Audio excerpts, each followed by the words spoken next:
On est passé Saint-Nicolas, mais on n'est pas encore à Noël. Alors Jacques et moi, nous n'avons pas un livre à vous présenter, mais trois.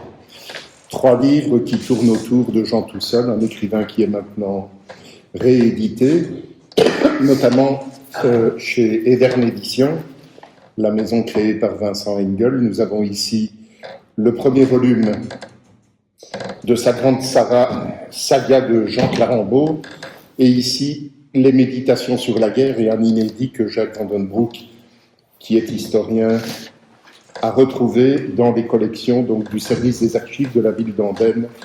C'est un texte qui, Jacques, avait été censuré au moment de la guerre par la censure allemande, et tu as retrouvé ce texte. Et nous avons donc ici un volume qui, au moment où la guerre frappe de nouveau aux portes de l'Europe, s'avère d'une modernité et d'une pertinence tout à fait exemplaire. Mais aujourd'hui, nous allons parler d'un ouvrage monumental qui est, comme Martine Rouard l'a souligné, qui a obtenu le prix de la biographie du Parlement de la Fédération Wallonie-Bruxelles cette année-ci, et qui représente, Jacques, je dirais, 40 ou 45 ans de vie pour toi. Parce que je pense qu'il y a longtemps que tu t'intéresses à ce concitoyen qui était Olivier Degé. Ça ne va pas en rajeunir, mais effectivement, j'ai entamé mes premières recherches sur Jean Tousseul, sans doute hasard aussi géographique, c'était dans les années 1980. Je terminais ma licence d'histoire à l'UCL, master aujourd'hui, puisque tout s'anglicise. Et j'avais démarré à l'époque une série d'enquêtes orales auprès de personnes qui avaient connu Jean Tousseul, décédé en 1944, et des personnes notamment dont le témoignage était particulièrement important.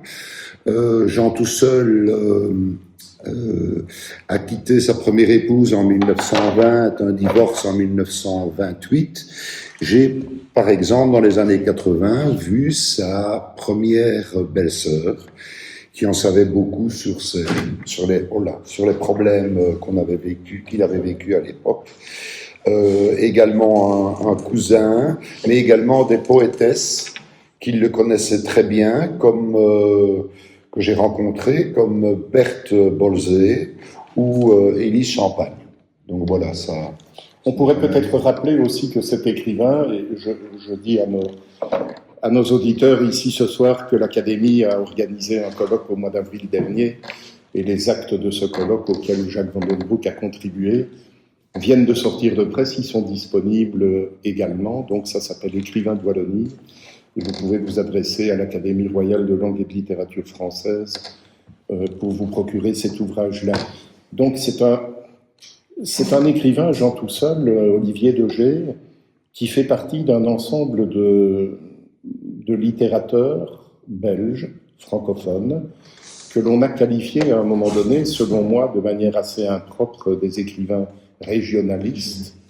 Et il est originaire de la région dont nous provenons tous les deux, notre région d'Attache. Est-ce que tu pourrais en dire un mot, rappeler un peu qui était au fond Olivier Degé ? Mais en fait, Olivier Degé, de son vrai nom, est né à Landenne-sur-Meuse en 1890. C'est un tout petit village qui est fait notamment de tisserands, d'agriculteurs, beaucoup de cultivateurs. Et c'est un village qui va véritablement l'imprégner jusqu'à son décès en 1944.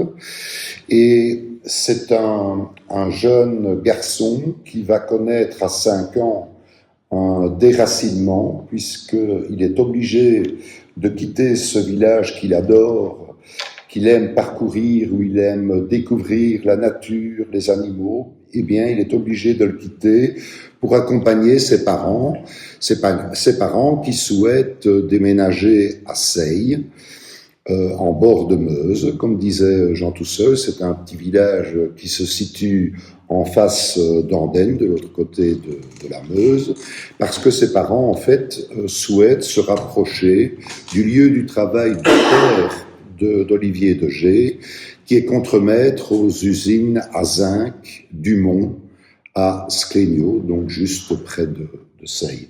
Donc c'est un déracinement qui va profondément le marquer et qui ne sera pas étranger à ses ennuis de santé récurrents, à une certaine mélancolie. Ce n'est pas pour rien que j'ai mis comme titre le campagnard mélancolique. Campagnard, pourquoi? Parce que il va conserver cette âme-là jusqu'au bout. Dans sa correspondance, il disait lui-même « Je resterai un campagnard jusqu'au bout de ma vie » et mélancolique parce que c'est un homme qui va être un peu neurasthénique, souffrir des nerfs, comme on disait à l'époque, et qui va, à cause de ça, devoir malheureusement interrompre ses années d'études secondaires. Il fera uniquement 2 ans, de 1904 à 1906, à l'école moyenne d'Andenne, 2 années, où qu'il devra d'ailleurs quitter parce qu'il est absolument dépressif. Et le médecin de famille préconise en fait qu'il marche tout le temps et toujours. Et c'est ainsi qu'il va véritablement découvrir, passer en revue l'entièreté de son village. Et d'ailleurs, on le voit très bien dans notamment le premier tome de la saga de Jean Clarambeau. La nature est au moins un personnage aussi important, sinon même central, dans l'écriture romanesque de Tousseul, qui était aussi un grand ami d'Hubert Craens et qui fut aussi soutenu par Georges Écaud. Georges Écaud, le romancier donc de la Nouvelle Carthage, de Voyous de velours, que vient de rééditer la collection Espace Nord. Et donc Hubert Craens aussi, je rappelle, le Pain Noir, qui vient d'être réédité avec une postface de Frédéric Sanen dans la même collection Espace Nord, et dont l'Académie va publier dans les 6 premiers mois de l'année prochaine une réédition complète donc d'un autre livre, Mes Amis. Jean Tousseul, donc, la nature est un personnage essentiel. On en voit des preuves dans la saga de Jean Clarambeau. Et Jacques, je pense que Tousseul avait des amitiés ou des admirations littéraires qui le situent bien dans cette culture européenne de l'entre-deux-guerres, au fond, comme un certain nombre d'autres écrivains qui sont pour la plupart, comme lui, des écrivains prolétariens et qui n'ont pas été nécessairement des écrivains professionnels toute leur vie, mais qui ont dû travailler pour pouvoir gagner leur vie. Mais en fait, le problème, ce n'est pas nécessairement facile aujourd'hui non plus, mais gagner sa vie uniquement de sa plume dans les années 30, c'était particulièrement difficile. De grands auteurs étaient parfois fonctionnaires et faisaient de la littérature à leurs heures perdues entre guillemets, et Tousseul, en fait, a tiré le diable par la queue toute sa vie. Il recherchait une ascension sociale très rapidement depuis son très jeune âge. Son 20e anniversaire, par exemple, ça transpire déjà dans certains courriers, dans certains textes, mais malheureusement, il ne décrochera jamais d'emploi stable. Donc c'est un homme qui va également toute sa vie courir 2 lièvres à la fois, non seulement en tant que journaliste, la presse et ses activités plus littéraires. Il aura beaucoup de problèmes financiers et la recherche de cet emploi définitif, on dirait nommé peut-être ou statutaire aujourd'hui, même si on va mettre fin à tout cela. Donc il n'a jamais pu décrocher cette étoile, comme disait Brel, qui était inatteignable. On peut dire aussi que Tousseul a, donc au point de vue littéraire, été très admiratif de Tolstoï en particulier, mais qu'il considérait que Flaubert et Maupassant étaient 2 écrivains qui l'avaient formé au style qui sera le sien. Je rappelle aussi sans doute que Tousseul, dans l'entre-deux-guerres, va être publié à Paris, donc il était à cette époque un écrivain reconnu. Néanmoins, il va publier à Paris aux éditions Rider. C'est ça. Alors les éditions Rider, est-ce que tu peux nous en dire un bref mot? Parce qu'elles ont joué un rôle important entre, je dirais, 1900 et 1930, 35, dans la mesure où elle se situe dans l'héritage pacifiste d'un Romain Rolland et également d'un philosophe comme Alain, mais également dans l'héritage socialiste de Jean Jaurès aussi. Voilà, donc Reader, le groupe Reader de Paris, c'est un groupe effectivement qui est né de la gauche.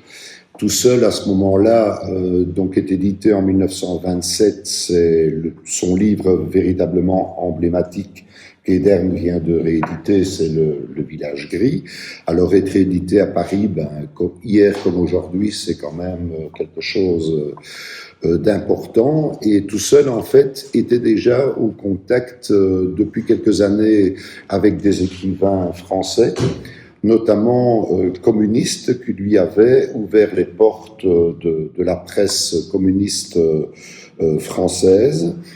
Et il a vécu ça, effectivement, comme une consécration, même si pour tout seul, je vais dire que le succès n'a jamais été véritablement au rendez-vous. Ça n'a jamais été l'homme des grands tirages.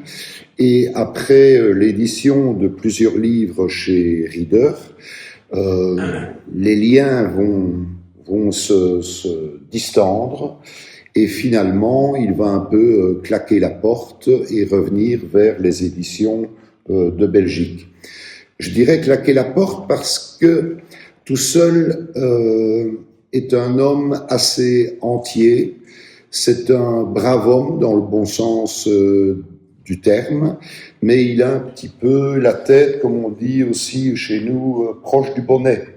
Donc c'est un homme qui a hérité très certainement du caractère un peu rude de ses ancêtres paternels, et c'est l'homme qui va quand même claquer certaines portes, notamment au journal Le Peuple également, ou au Parti ouvrier belge. Oui, parce qu'il s'est présenté à un moment donné sur les listes du Parti ouvrier, et on rappellera aussi qu'il fut emprisonné à la suite de la guerre 14-18, puisque contrairement à Verhaeren, qui était un défenseur du nationalisme belge, tout seul ne variera jamais par rapport à ses idées pacifistes, ce qui lui sera reproché au sortir de la Première Guerre. Tout à fait. Tout à fait. Tu parlais tout à l'heure de Tolstoï. En fait, tout seul, l'édition de son premier livre, c'est Pour mes amis, 300 exemplaires, édité par un tout petit imprimeur local à Seille d'ailleurs, donc 1917. Et à ce moment-là, il fréquente beaucoup à Anu, une maison qui est un foyer qui est très très important pour lui. Il se sent très bien, il se sent soutenu, il rencontre pas mal de monde. C'est la famille de Paul Briand, qui fera une très grande carrière académique, et également un ami de Seille, instituteur, René Jadot. Et à Nu, en fait, il va rencontrer un avocat utois qui était devenu juge de paix, qui s'appelle Max Drexel, et c'est lui qui va le sensibiliser aux idées internationalistes, à la pensée de Tolstoï et de Romain Rolland.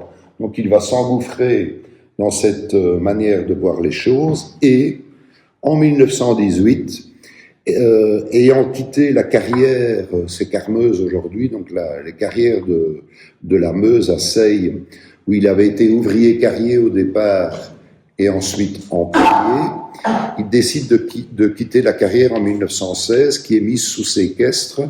Il ne souhaite pas travailler pour les Allemands, et donc une fois de plus, il va avoir des problèmes financiers dans son couple, et donc il se retourne vers le journalisme. Et en 1918, le hasard veut qu'il publie dans un journal qui s'appelle Le Courrier de Sambre et Meuse un appel à la générosité de la population pour aider les orphelins de Seille, donc pour aider les sœurs qui s'occupent de ces orphelins. Et en fait, l'homme qui publie cet article dans Sambre et Meuse, c'est Oscar Colson. C'est un activiste qui est collaborateur notoire avec l'occupant, qui travaille au ministère de la Culture, embauché à Namur.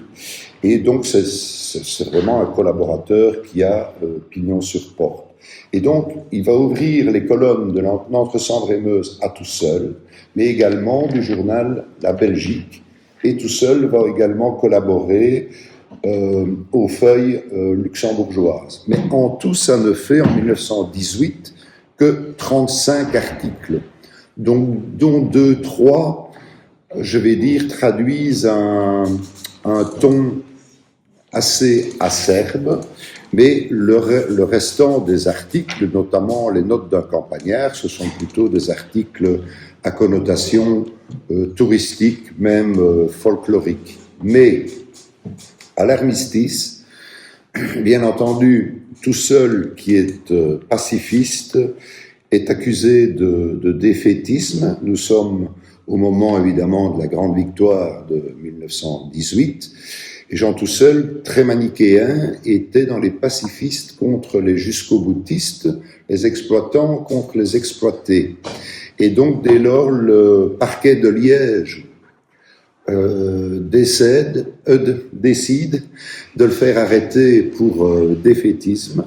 Et un mois à peine après l'armistice, en décembre 1918, il est arrêté et incarcéré à la prison Saint-Léonard à Liège pour atterrir finalement à la prison de Forêt à Bruxelles. Heureusement, il va être l'objet vraiment d'une campagne de soutien assez importante en Belgique, mais également en France aussi, notamment des gens comme Romain Rolland qui vont écrire à Émile van der Velde, qui est ministre de la Justice. Et tout seul ne sera jamais condamné, car il va s'en sortir avec un non-lieu en avril 1919. Il sera quand même resté plus de 4 mois en prison, ce qui l'aura quand même terriblement marqué.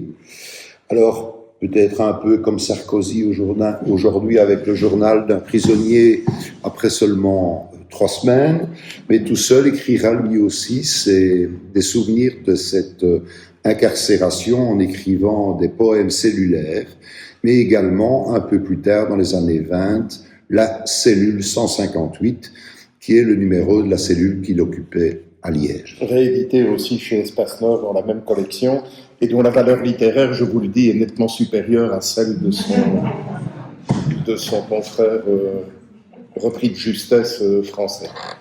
Alors, nous n'aurons pas le temps, évidemment, d'aborder absolument toute l'œuvre de Toussel, qui est assez considérable en termes de volume.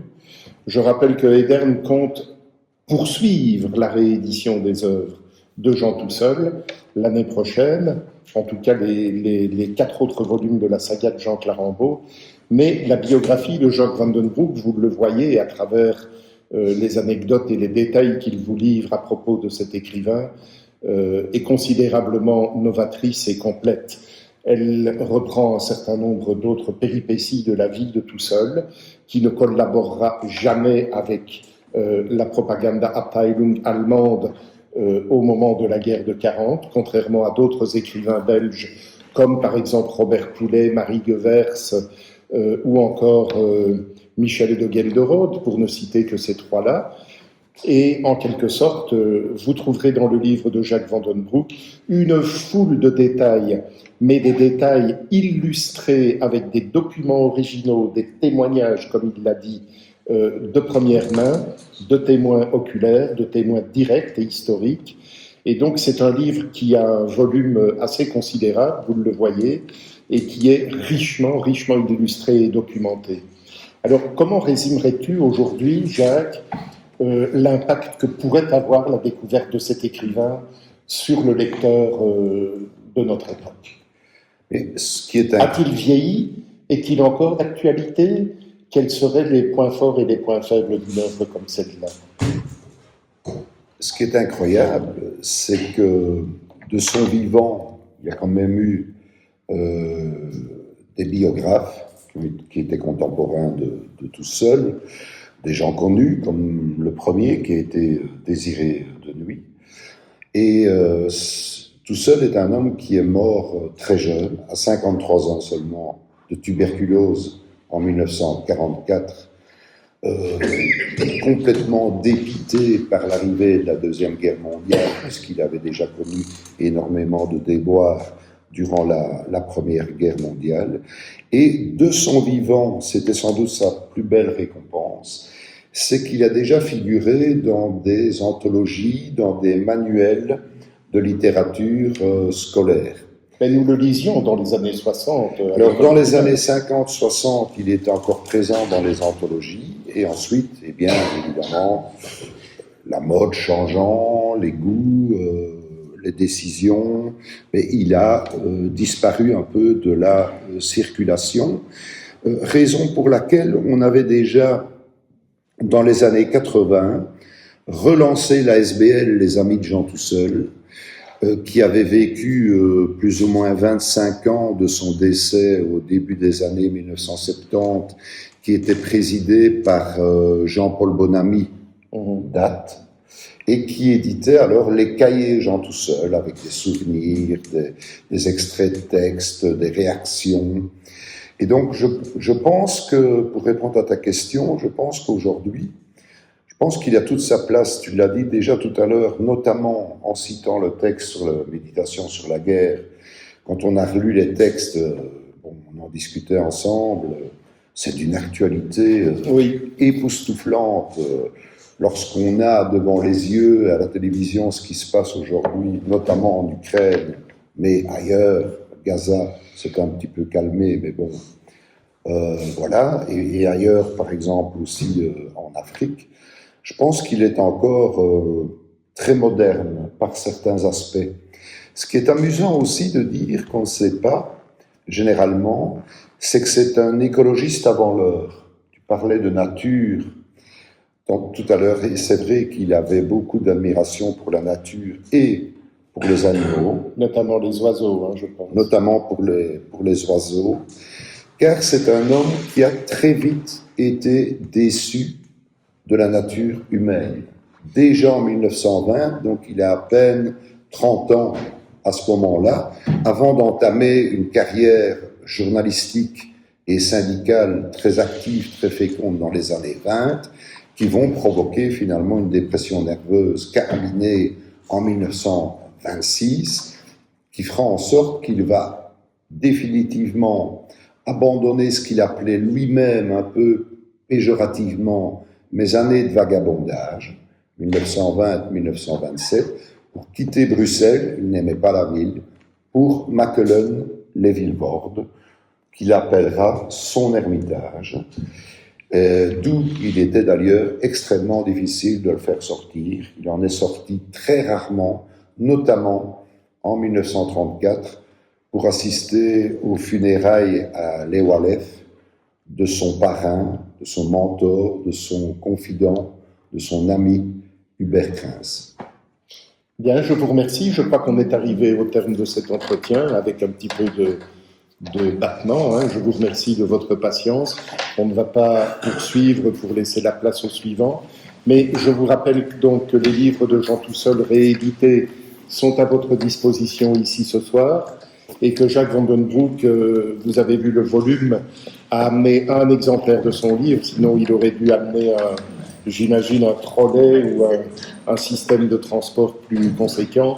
Mais ceux qui seraient intéressés par son livre peuvent laisser leurs coordonnées et il assurera un suivi de cette magnifique biographie qui, je le rappelle, a eu le prix du Parlement de la Fédération Wallonie-Bruxelles cette année. Merci.